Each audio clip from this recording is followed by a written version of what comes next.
analysts have often described him in his sort of rambling monologue sort of way to a bit of history as he sees it. He also said who were the international community to be the wardens of Libya, and that the people still respected him, and that they would carry arms to defend the country itself, and that they should respect the country and the nation and rally. And now, of course, we'll dip back into what Mr. Gaddafi has to say. It seems that he certainly inspired those in Benghazi to become quite angry. Let's listen to what else he has to say. Belongs to the people. All of it belongs to the people, the Libyan people. It's our right. We will not allow you to play with with the livelihood of our children.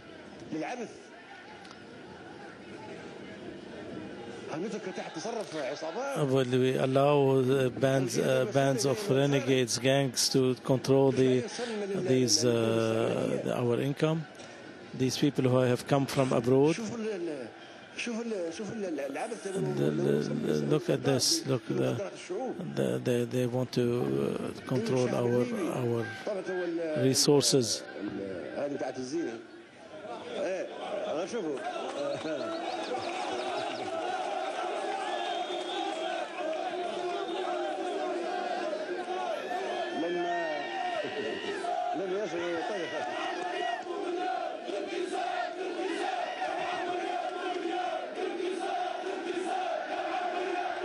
Well, it seems that as Muammar Gaddafi takes a rest from his speech, this is what has happened. Sporadically and spontaneously, his supporters have interrupted his commentary with chants of support for him and most probably the country as well. Just before that, he did sort of say that the international community should not play with the livelihoods of the children of the country, and that they were trying to take control of the resources. He also alluded to that earlier when he was talking about the international community trying to take their rivers of revenue, their rivers of oil, and just called the international community, as well as his own people, rats. Now, of course, individuals within this crowd that you can see that are in Tripoli have been shouting out statements and slogans of support, and this is what's been happening periodically now for around about half an hour, as the leader himself speaks to them and explains his position, not just to them in the hall, but also to the country as a whole. I mean, he still has control of state television. These are pictures from Benghazi. These are opposition crowds of opponents to Muammar Gaddafi, of course, with the flags of the pre-military regime, or the country as it was before Gaddafi took over in the 60s, that has re-emerged since these demonstrations for more democracy and more autonomy, perhaps, as well. They've been listening into what has been said on state television. Let's try and listen in to see whether he's resumed his talking. It doesn't seem that he has. It seems that the supporters in Tripoli are continuing with their chants of support, perhaps a way of telling him and the rest of the nation that they are still behind him. Of course, we've seen throughout the day in Tripoli a steady stream and groups of pro-Gaddafi supporters take to the streets, perhaps in relation to the fact that Gaddafi's media machine has certainly been saying on state television that they've retaken specific locations and strategic areas of the country. And earlier in the day, we also have heard, certainly from various news agencies, that the government is saying that they will head towards Benghazi in a humanitarian act. What that actually means has not been clarified. We haven't been able to speak to a government spokesperson about that phrase, humanitarian act, but speaking to our correspondent very close to Benghazi, he had heard sporadic gunfire, and Tony Berkeley had actually said to us a little while ago that that gunfire wasn't the type of celebratory gunfire that you normally hear when people have good news to tell. It was a gunfire that was perhaps related to ongoing fighting and skirmishes in and around Benghazi. So a very fluid situation, and one that is still very unclear in the dead of the night. Of course, it is night time in Tripoli.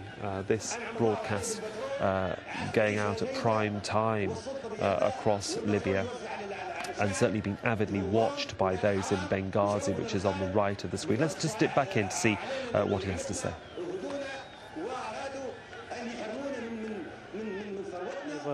From our natural resources, and they attacked our independence.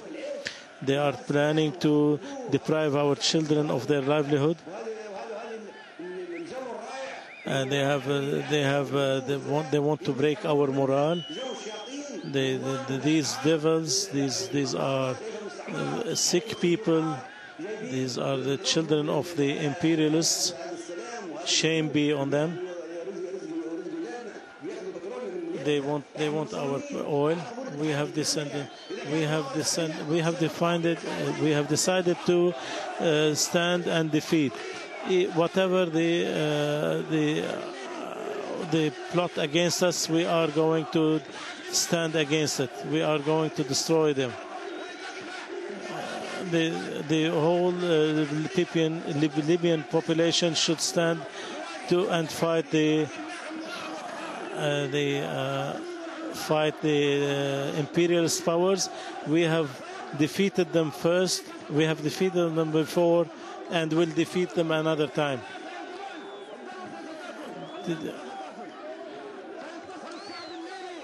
The Libyan people will be victorious. The freedom will be victorious, and the Libyan Jamahiriya will be victorious.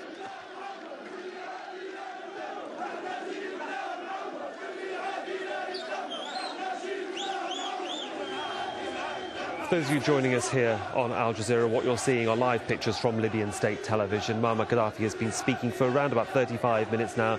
He's just ended that speech as he spoke to a select group of supporters in Tripoli regarding the current situation. Now, in the final minutes of that speech, he was talking about the fact that nobody will be able to remove him or take the independence of the Libyan people. Nobody will deprive them or their children of the revenues that are generated in the country or their livelihoods, i.e. alluding to the fact that, as far as he was concerned, the international community just wanted to take their oil.